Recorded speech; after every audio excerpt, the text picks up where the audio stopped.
Ow. Hi guys, welcome back to my channel. Just hit my funny bone.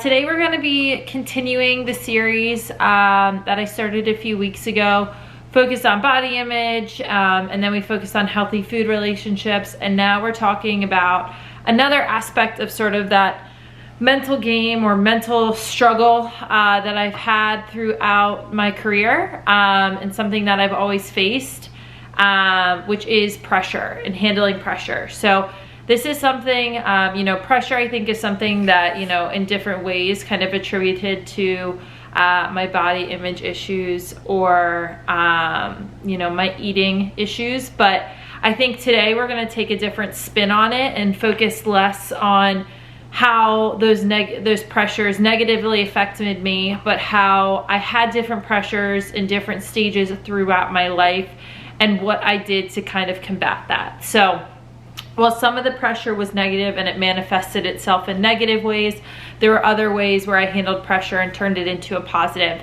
And I'm hoping that by sharing some of the things that I did, it will help you guys as well. So with that, we're going to be talking about handling pressure. So in every stage, of my life, I think there's been different pressures, and this is kind of related to not just sports, but other aspects of life.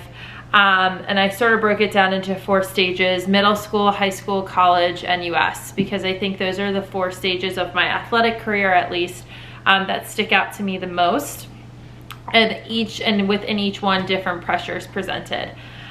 In middle school, I think, there was social pressure, not just on the different teams I was on, but in school. You're trying to find yourself, you're trying to figure out who you are, who you want to be, and the people you want to surround yourself with. And in middle school, I was definitely awkward and not super sure of myself, and didn't necessarily know which crowd I fell into. And I think for me, the way that I relieved some of that social pressure, or where I felt the most like myself, were in the sports that I played and with my teammates. So that was in middle school is when I first found sports as more of an outlet rather than just something I did for fun.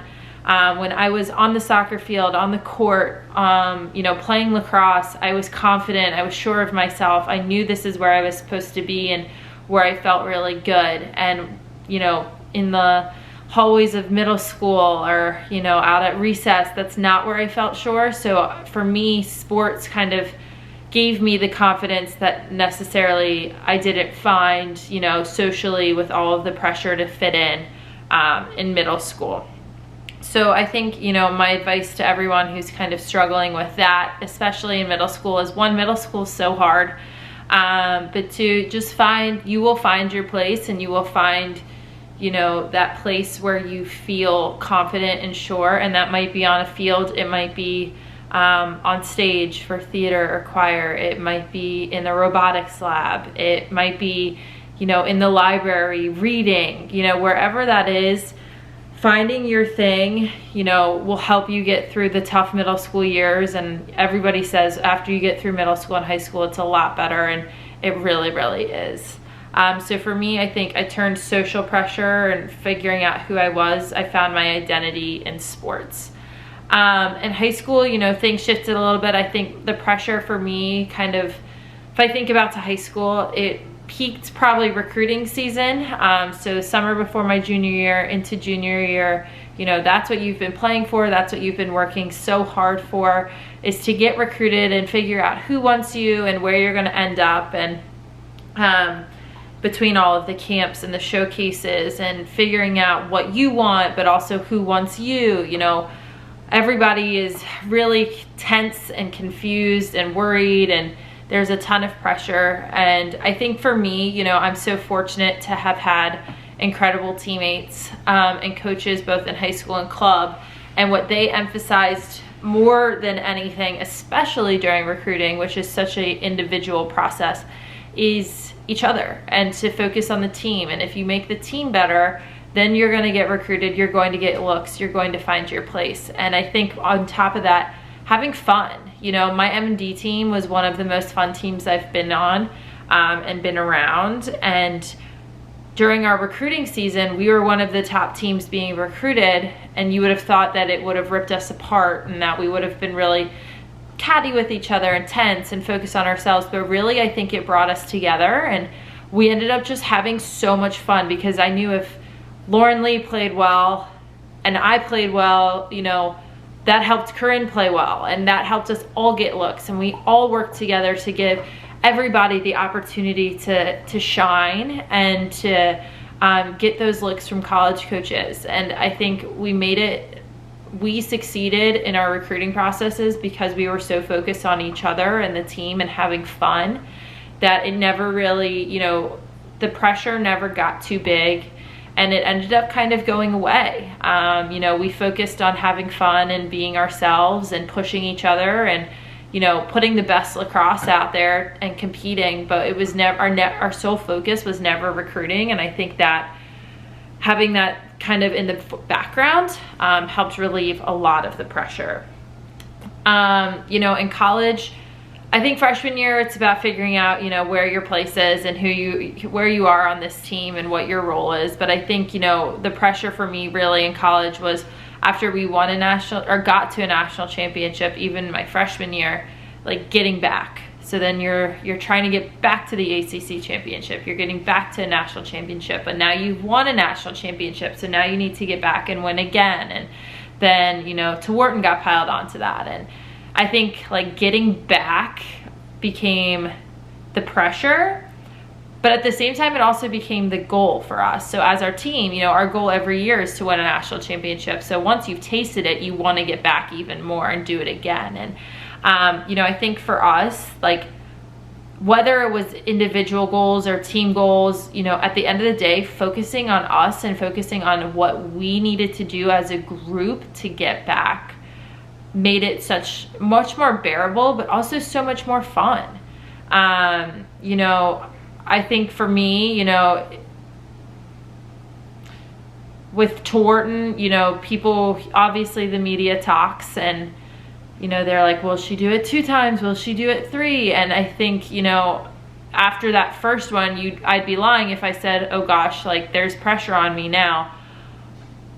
But I think Kathy and Kenneth and Caitlin, as well as all my teammates, did such a great job of 1, supporting me, but 2, making it not about me. And I didn't want it about me. And by having team focused goals and focusing, knowing that, you know, it took all of us to be able to accomplish them, I think that helped me kind of relieve any pressure I felt from outside sources as far as individual goals, and focus solely on the team goals. And I think the team goals were much more manageable, but they were also the ones that we cared about the most.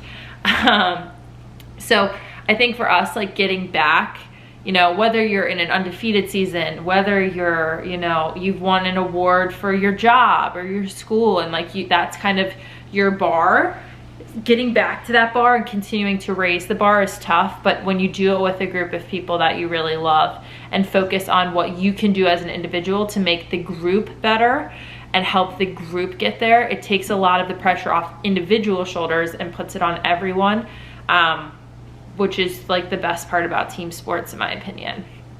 And lastly, you know, I think for US, the toughest part is like making the team. You're basically trying out for 4 years, and that's mentally exhausting, physically exhausting. You know, after every training weekend, you kind of go through your head because every training weekend is basically a tryout, and you try to figure out what you did well and what you need to improve on. And I think the thing that helped me, you know, especially early on, is finding my role on the team. And I think my role has been ever changing.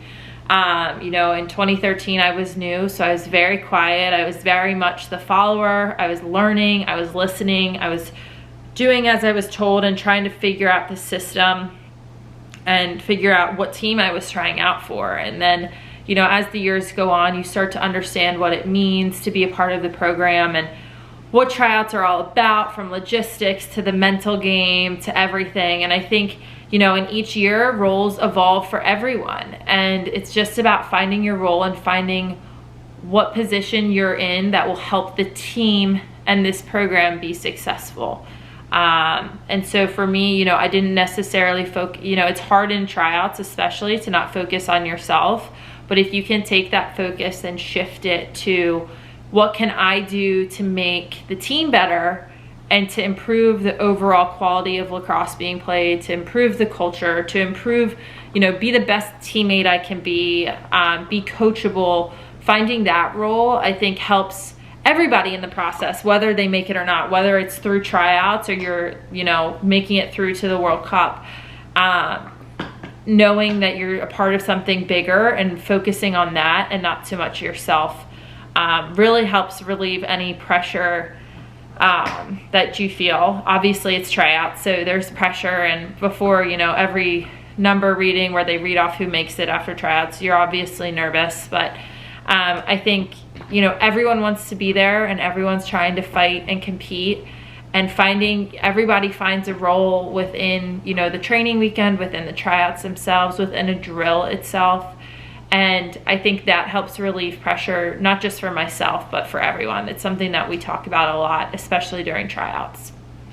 Yeah, you know, I think grand summary of, you know, how I handle pressure is any internal individual pressure I feel, I try to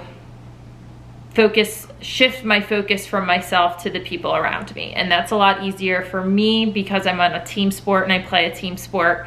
And I have amazing teammates to boot. But, you know, whether it's, you know, middle school, finding that team, or in high school when it's so individualized recruiting, focusing on that team. And same thing with US, like you're trying out as an individual, but you're trying to make a team and help the team be the best it can be, focusing on that team. And even in college, you know, you have team goals, but everyone's fighting, you know, individual battles, and people have individual goals. And again, finding that role and then focusing on what we can do as individuals to make the team better. And I think in every stage, my role as a player and a leader and a teammate has been different, and the pressures have been different, but the focusing on other people other than myself has helped me, one, stay mentally sharp and ready, but two, have a lot more fun with it and still enjoy it even when, you know, there is pressure.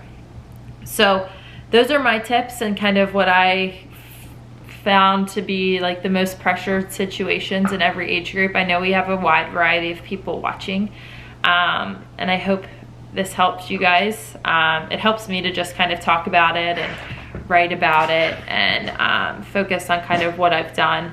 If you guys have any tips or tricks that you use for handling pressure, meditation, you know, visualization, we focus more so on just a couple of concepts, but there's many, many more.